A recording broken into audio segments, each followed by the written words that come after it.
Hey guys, it's Dave Cruikshank, editor of Rod Authority Magazine, Power Auto Media, and I'm here at the epicenter of classic Chevy cool at Danchuk Manufacturing in Santa Ana, California. And I'm here with Garrett from Edelbrock and Mike from Danchuk. Tell us about this 1957 Chevrolet. Well, it's a 1957 Chevy Bel Air two-door hardtop that we built back in 2007 for the 50th anniversary of the 57 Chevy. One of the key upgrades to this refresh was the Edelbrock Pro-Flo 4 EFI system. Tell us about that. The Pro-Flo 4 was a complete transformation. I think we found a couple of more horsepower out of it. With this system here, we're injecting the fuel right where you need it, right on top of the intake valve, which results in just fantastic cold starts. Great acceleration, just perfect drivability. Mike, I think you explained it perfectly. This is exactly what our customer is asking for. Something that's easy to install, something that starts right up. Don't have to pump the gas pedal 10 times to get it started. No fiddling with a choke. Just get in, start it up, and drive it.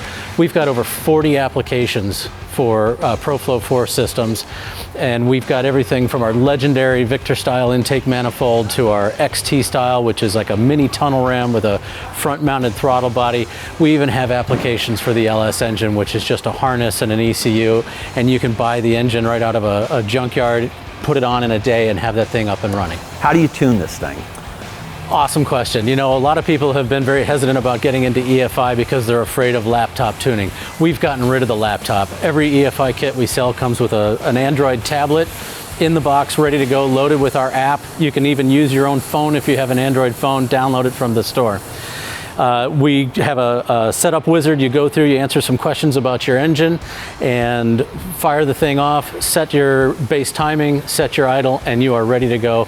This system is fully self-learning, and on top of it, that tablet is Bluetooth connected, so you don't have to find a way to mount it on the dash. You don't have any wire connected. You can actually get out, stand in front of your engine, listen to it purr, and do the tuning there. You can even have your friend drive the car and do the tuning from the back seat. Well, the car looks great, but I say we drive it and see all the improvements we got. Absolutely. Who's driving? The first thing I notice when you turn it on and we're rolling is how smooth the idle is. It's got a nice lope to it, but it's steady as a rock, and no hiccups. None at all. It's very smooth. The transition from stop to rolling, to roll in, it's very smooth. It's predictable. It's not herky jerky. It's like driving a new car. It's kind of spoiling us.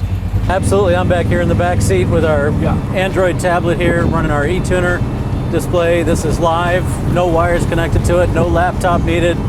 If Mike says he wants to increase the idle a little bit, I can do that from here. If he wants to change the accelerator enrichment, I can do that from here. You got complete adjustability with this, but it's a self-learning system. It's very simple.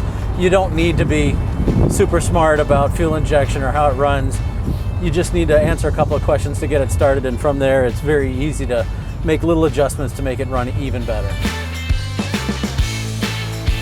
Hey, the guys let me get my hands on the tablet, and I'm going to walk you through some of the cool functions on the e-tuner. There are 62 calibrations loaded in the tablet from the factory for engine displacements from a 289 Ford all the way up to a 555 cubic inch Chevrolet. So let's review some of the advanced tuning functions. We've got a green check mark indicating that we have a connection with the key on. Select advanced tuning. These extra tuning functions are very cool, but the base calibration settings that you get with the kit right out of the box are good enough to make almost any engine purr. Having said all that, here's where we set the air-fuel ratio set points for idle, cruise, and wide open throttle. These are the settings that you want your air-fuel ratio to be running at when it's in these three different modes. Idle is set at 13.4, cruise is 13.9, wide open throttle is 12.8. Like we said earlier, these are base settings that come in the tablet loaded in the calibration when you receive it. Those are just fine, but if you'd like it to run a little bit leaner or richer for better mileage, or a different camshaft setting, you can adjust them here.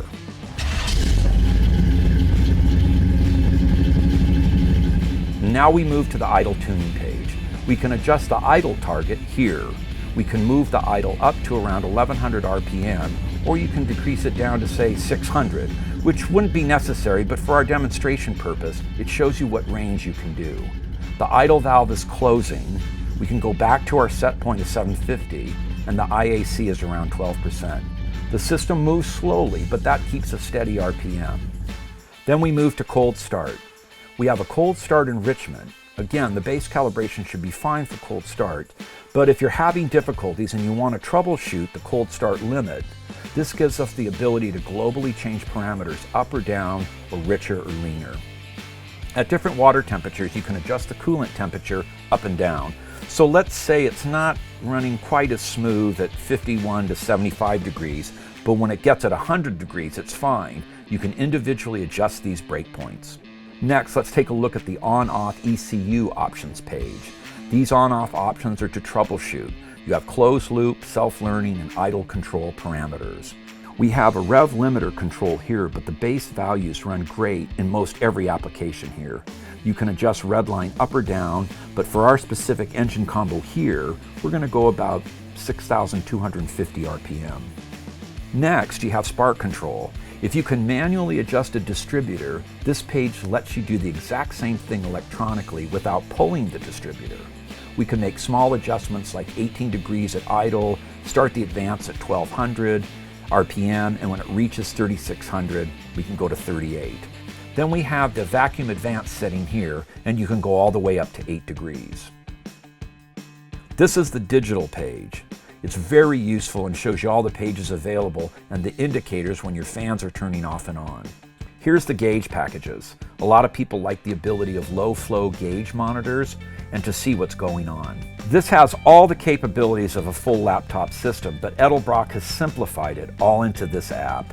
They've taken out the complexity of having to put a laptop in the car, plug it in, go through all the different calibration pages and make all the little changes which are so specific.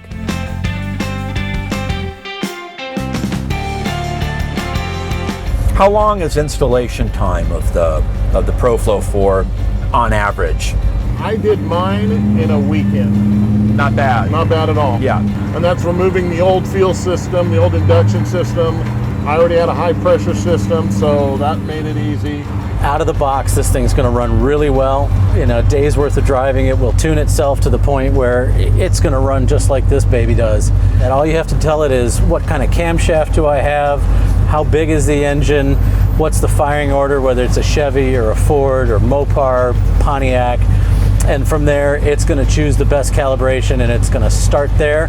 And then it's just going to get better as it learns itself. Be sure and check out rodauthority.com, Rod Authority Facebook, as well as powerautomedia.com. If you have an automotive affliction, we can scratch it. For now, it's Dave Cruikshank signing off. I'll see you next time.